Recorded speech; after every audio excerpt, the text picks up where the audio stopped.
Hello, and welcome to the Understanding Roof Restoration podcast. I'm your host, Karen Edwards from AskARoofer.com. The Understanding Roof Restoration podcast dives deep into the topic of restoring roofs. As the popularity of roof restoration continues to grow among building owners and contractors, there are many questions that arise. With a wide variety of roofing systems on existing buildings and many available restoration options, we turn to the experts at Western Colloid to answer your questions on roof restoration. Greg Hlavati, Hal Leland, and the team at Western Colloid have been manufacturing and installing these systems for more than 50 years, and they have seen it all. We will tackle a different topic each month and answer questions submitted by you, our listeners. Hi, everyone. This is Karen Edwards, and welcome to another episode of Understanding Roof Restoration. Today, we're going to be talking all about roof maintenance, and I am excited to welcome back Greg Hlavati and Hal Leland from Western Colloid. Welcome. Welcome. How are you?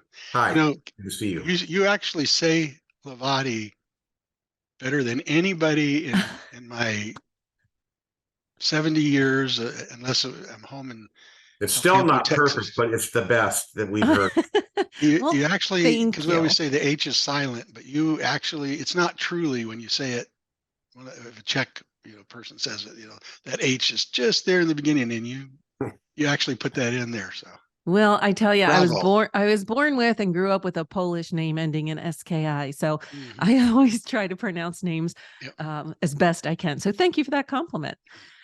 So this is our episode 12 of Understanding Roof Restoration. And as I mentioned, we're going to talk all about roof maintenance. And I'd like to start off just by talking a little bit, maybe Greg or how do we define roof maintenance? What does it consist of? Right. Well, first I'm going to say that this is maybe the most important, or to a building owner, podcast that we've done, because following just some of the basic guidelines for roof maintenance may either, I'm not going to say it'll eliminate, but it'll indefinitely prolong all the previous podcasts we've done: fixing my foam roof, fixing my metal roof, BUR, how do I do, all those things can be either not fully avoided, because eventually everything wears out at some point, but you can dramatically extend the life of a roof with some good roof maintenance. And it's well known, this doesn't come from the roofing side. You can go to BOMA, a building group, or IRM, all those that have different kinds of seminars, and they'll tell you the worst problem with maintaining a building is the roof, because nobody wants to get on the roof. You don't see it. You see the walls, you see the windows. They're fixing the landscaping. They're power washing the walls. They're painting the walls. They're doing everything to make that building look decent, but nobody wants to get up onto that roof, and that's probably the most important weather barrier that they have on the building. So first of all is, don't be afraid to either get up on the roof yourself if you're capable of, there is some ladder climbing in that, and take a look for yourself, or better yet, hire somebody, and it's probably your good roofing contractor, to go up there and do the maintenance. But the maintenance consists of all, very simple things, which is just getting the leaf and debris out of the drain sumps. Because if a drain plugs up and it doesn't drain fast, then the water sits on the roof. Instead of hours, it sits on there for days, sometimes weeks. That's probably the worst of all things. But then you have trades that go up there and work on your roof: HVAC people, painters, electricians, and they don't care about the roof either. They leave it as they found it. Or they drop a tool, right? Right. So roof maintenance, first of all, is just observing your roof. How does this? I get up there and, oh my gosh, there's debris everywhere. The drains are plugged. Those are simple things that that a building owner can have a maintenance person take care of. Some of it's a little bit more elaborate. Go ahead, Hal. But it's out of sight, out of mind, right? You just never look at the roof, and that our whole thing is annual roof maintenance. Whether you put one of our assemblies on or not, when you have a roof, it's just like any part of your building. It's your carpeting. You need to clean it, right? The rooftop, you don't see it, you don't look at it. It's got gutters, it's got leaves in the gutters, it's backing up water. It's out of sight, out of mind, and like I said again, every year you need to be up on that roof, just taking a look at it. You do that, you can double the lifespan of your roof alone. It's, it reminds me of the refrigerator in the kitchen, especially if you're not tall enough to see on top of it. You may climb up on a step stool to open those cabinets above the fridge, and you realize, oh my gosh, look at the dust and dirt on top of my fridge. I need to clean this. Same thing with the roof, right? You just have to make sure you do that a couple times a year even. Right. Yeah, I'm 6'6", so I see the top of my refrigerator. You're right. It can be disgusting. So sometimes you can't get your arm all the way back in there either. So, and that's in your house. So imagine what a roof is going to look like being exposed to the elements with all that, the leaves and debris. It can be horrible, right? And so, like Greg said, you're maintaining, you're painting the outside, you're trimming the trees around it, but no one cares where those leaves are going, right? They're going up on that roof deck, especially if you have a parapet wall on it. You can never see what's up there. And as your building ages, especially commercial buildings, but residential too, but especially commercial, the other thing that happens is your landscaping matures. And what used to be small trees that were maybe 2 or 3 feet from the top of the building that you placed around to make your landscaping around the facility, or maybe the owner of the property all around has trees. Well, those get bigger and bigger every year. And as they get bigger, they get taller. As they get taller, when the wind blows or their branches overhang the roof, what might not have been a problem the first 5 years, the second 5 years are shedding leaves and branches and squirrel nests. I mean, we have some amazing pictures of palm trees growing out of drain sumps. I mean, 2 or 3 foot tall palm trees growing out of drain sumps. Ivy growing, up and down the parapet walls on the inside. Just amazing. It takes about 2 years for a palm tree, a Mexican pan palm in California, to grow 3 feet tall. So in 2 years, you can have a 3-foot tree on top of your roof. It's not in your right out of a drain, right? And the roots that's a grass family, so the roots are incredible, right? So it's stopping all water from exiting the roof. Yeah.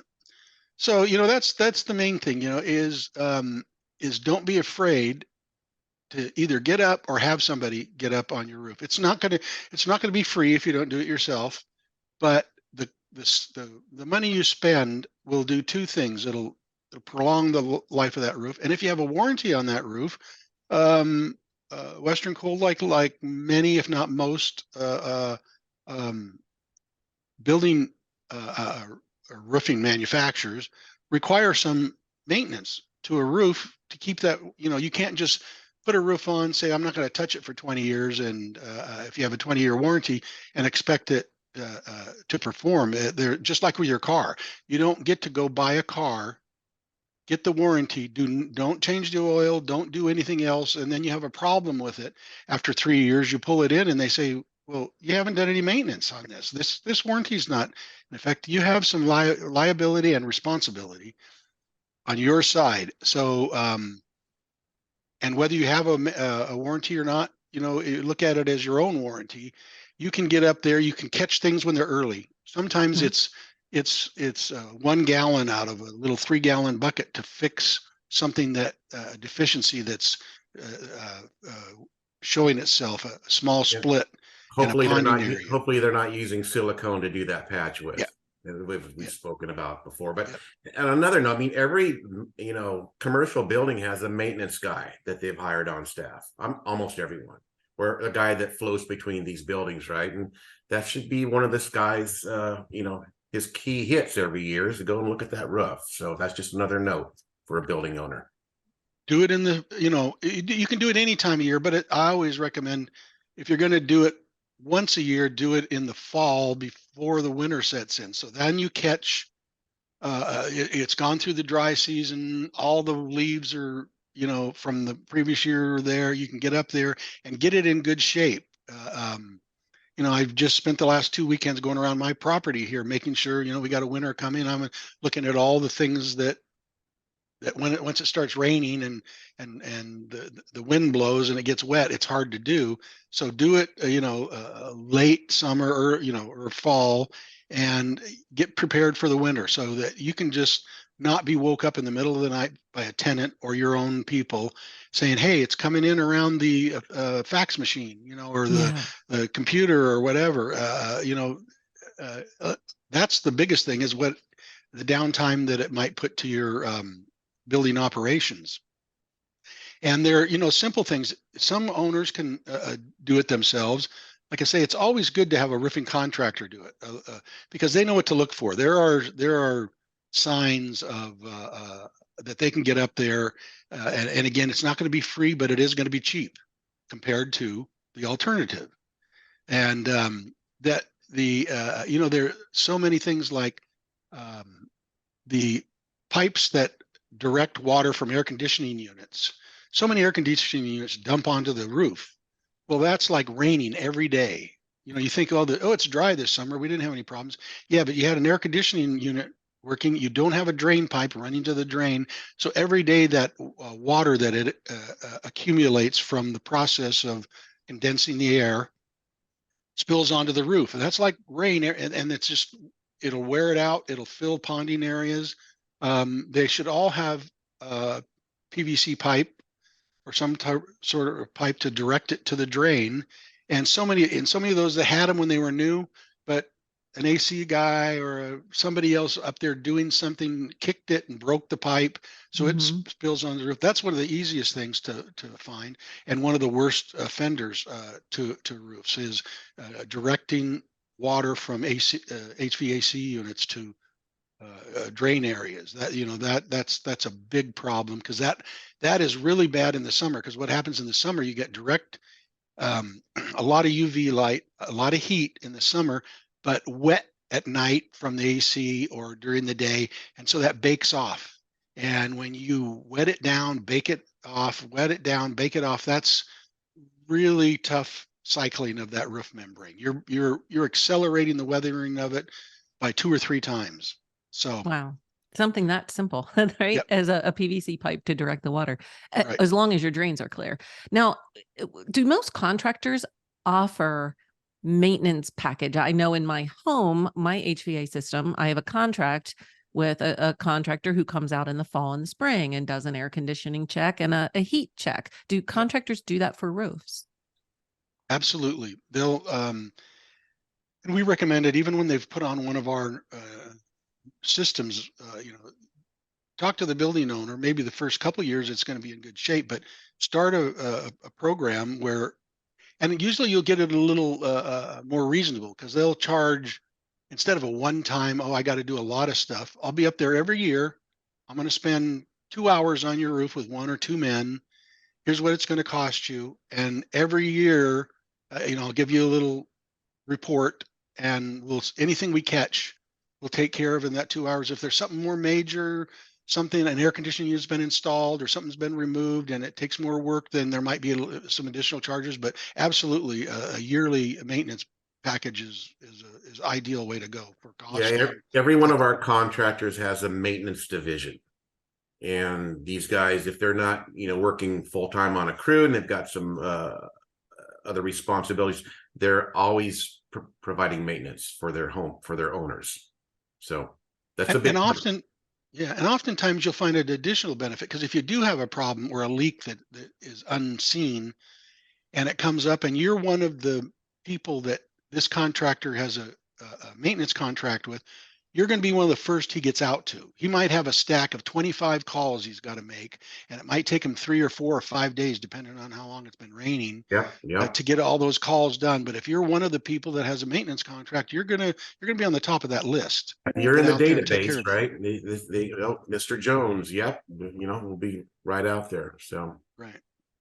That's a huge benefit. And I wonder too, I would think, but I don't know this, and maybe you don't as well, but would my insurance company see it more favorably to know that I have regular roof maintenance contract in place and that I'm taking care of that?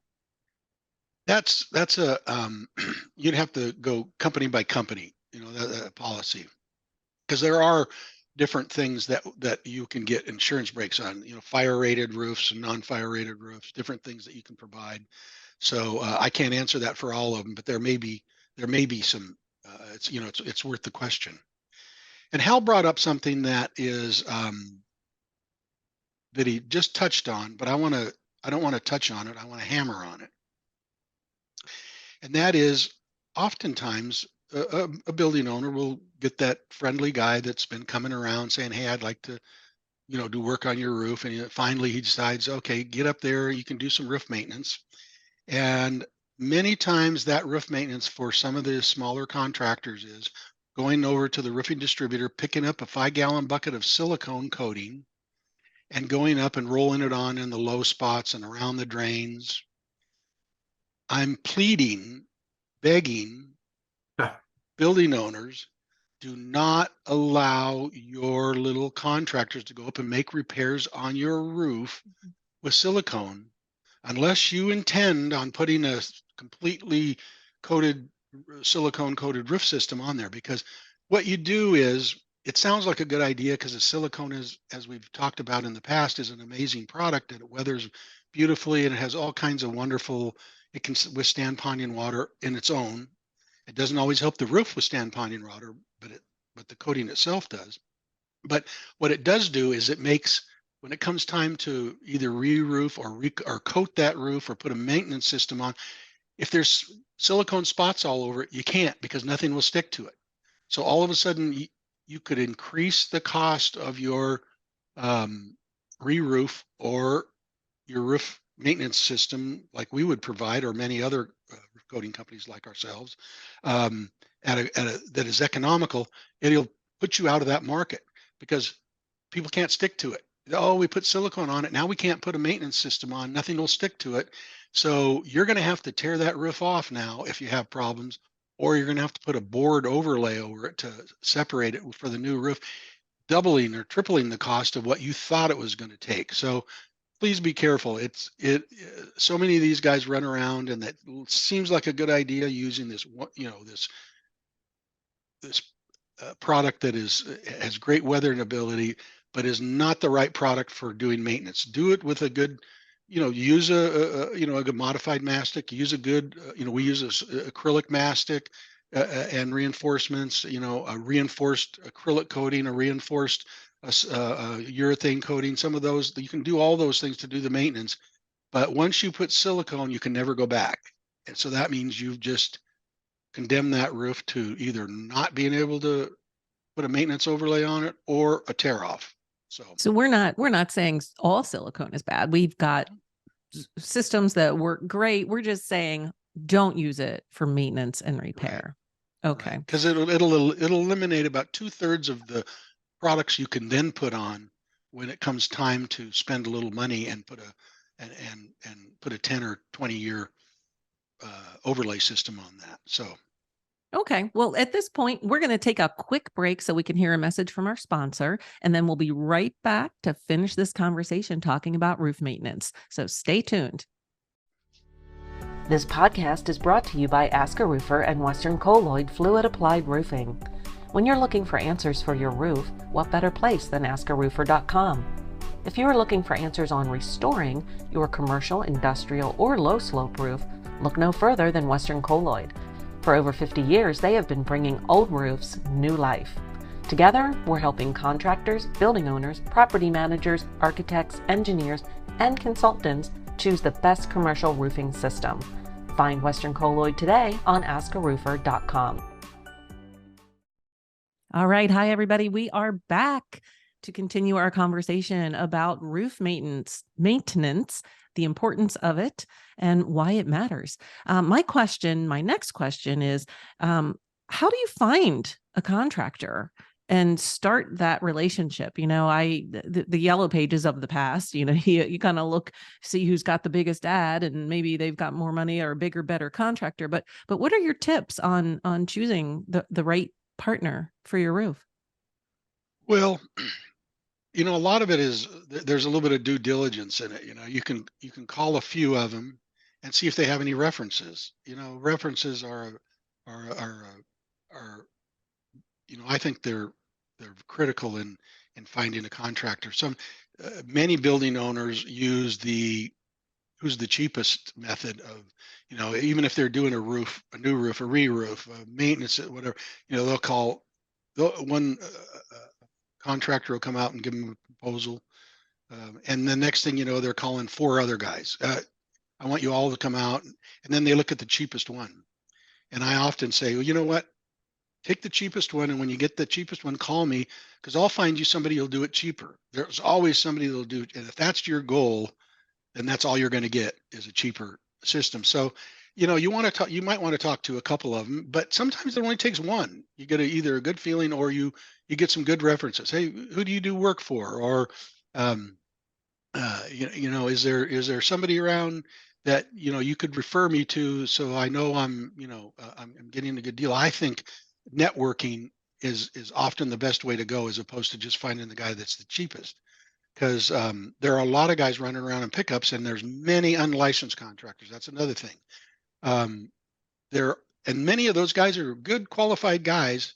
They just haven't gone through the process, because there's more to becoming a licensed contractor, and that's something we haven't talked about much. But being a licensed contractor is a big deal, in that you not only have to do the right kind of work, you also have to have the business sense, because you know, everybody up there putting that roof on tomorrow could go around with their truck and do some sort of roofing work for somebody. But doing the whole package, having the insurance, having the you know, the equipment needed, having the business backup to run a business that's profitable. Because if they're not running a profitable business, they're not around to come back and fix what they did before. So you want somebody that's been around. Just because they're new doesn't necessarily mean they're not good, because there's always new contractors starting up. But you know, there's many ways to look at how to get a contractor. I get myself, I get a dozen calls a year from people who have referenced or searched through our building maintenance groups like BOMA and IREM. And, you know, the good reputable contractors and manufacturers are listed on their website as members. And that's another resource that, you know, we get these larger commercial properties that really, you know, that's their due diligence. Like if you're a homeowner, you know, like Greg said, it's word of mouth and someone that you know, and you know someone in the construction industry. But these larger groups go with the larger groups like we belong to. Right. That's a great point, because contractors that have been around a while, you know, they support the building management different groups and societies like BOMA, IREM, facilities facilities IFMA, maintenance right? IFMA, and that. And if they're in there, you know, you're not the guy that just started yesterday, went out, bought a pickup, and all of a sudden is on their radar. You've been involved with those people. You've got to perform, or you're going to get a black eye in those groups. So that's a great resource. Even if you're not a member to one of those resources, you can. They have their guides online. You know, that you can find a lot of those things. So, you know, somebody that's responsible. They may not be the absolute cheapest, because they have overhead and what have you. That's the other thing. A one person a company, and all he has is a truck and a little bit of equipment, has very little overhead, so he can be pretty darn cheap. Maybe quality, but maybe not. And so, you know, somebody that's paying their bills, has the overhead, is doing it. They're doing something right. And you know, they can always, if we're involved, you can come to us, because we have guys in different regions that we would refer you to, because we know the guys that do the quality work. not only the systems, but then do the maintenance to those systems too. So do a little bit of homework. You know, it might only take a couple calls, but that's a really important factor, because you know the original founder of our company back in the late 60s, early 70s, you know, one of his first flyers that he used to mail out, you know, was protecting your most valuable asset. Most of us, the biggest chunk of money we have in anything that we invest is that building. You know, not our cars, not our refrigerators, not even often our homes. A lot of times it's our commercial buildings in that, and so that roof is protecting that your valuable asset and the interior of that asset. So take a little bit of time, but reach out to a if it's not us, reach out to another manufacturer, because if you're going to be on the list of a quality manufacturer that puts out good roofing systems, they're not going to lead you to somebody that just popped up yesterday. They're going to give you somebody that does work with them, so they can give you references. So good point for any contractors that may be listening, right? Yep. Is to build those relationships with your manufacturers, with your suppliers, and join those organizations and get involved and build those networks. Absolutely. Agree 100%. Also, I think it's very important to make sure they're insured. You know, there's a lot of risk that goes into getting onto a roof. And as the owner of that building, you know, you want to make sure that anybody that's going on that roof is practicing safety, the correct safety measures, and they're carrying the right protection and insurance. Exactly. You want to question them. Do you have a safety program? Do you have, because if they don't have the right insurance, if that guy falls, it's your responsibility as the building owner. It's going to come down to your liability. So you want to be sure that is done right, and so and that they have all the things they need to go up that roof, because roofing is one of the more hazardous occupations. Occupations, yes. Right? Yeah. Exactly. Only if you fall off. Yeah. Well, true, and we don't want that to happen. So yeah, and you know, you important. can. The other thing is when you get somebody that go up there, you know, if they're going to give you a maintenance report, today it is so easy with our phones and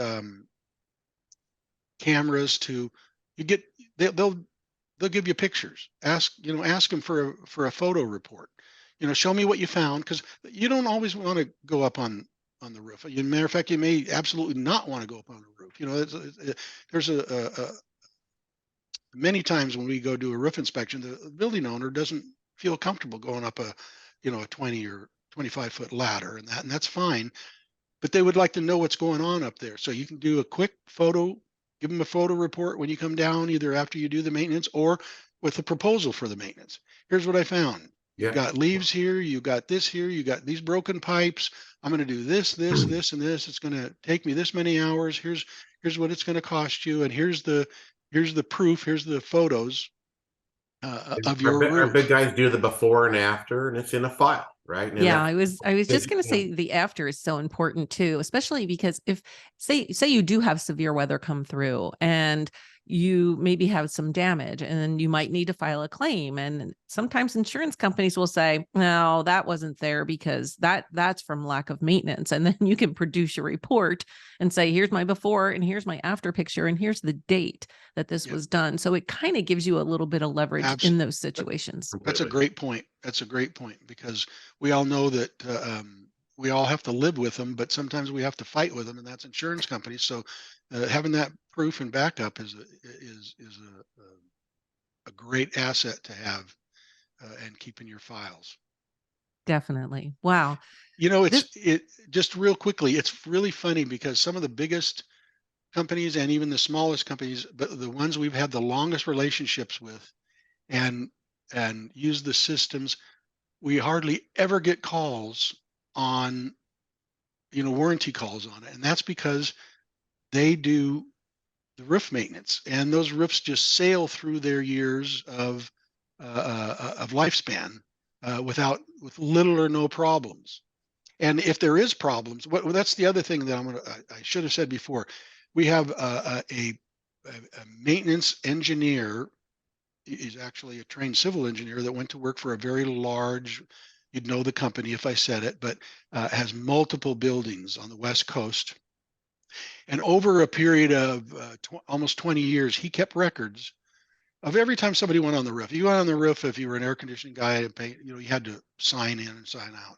But the most thing he did is he kept records of roof leaks and what they were caused from. Every time there was a roof leak, was it a window on a wall? Was it, an interior leak at least? And surprisingly enough, less than 50% of all the roof leaks over those 20 years were from the roof membrane. They were from flashings, they were from walls, they were from air conditioning ducts, they were from pipe that were put in and not properly flashed. So not as many as you think actually come from the roof membrane. So, but all those things are very technical and they have to be looked at, and they have to be looked at by somebody who knows what they're looking at. So. For sure. Wow. This was a really great conversation today on the importance of roof maintenance. We hope that you learned something and take that information and implement it in your everyday practices and processes for your roofs and your buildings. Greg and Hal, I want to say thank you so much for all these episodes we've worked on. We are going to be taking a little bit of a hiatus, but we've got so many episodes in our backlog. As you mentioned at the beginning, Greg, we've talked about restoring metal, restoring single ply, built up, all kinds of reflectivity, any topic that you possibly have any questions about, take a listen because you're going to get your answers there. And as always, you can listen to our podcast on your favorite podcast platform on westerncolloid.com or AskARoofer.com. So thanks for joining us today, and we'll see you next time. Bye, guys.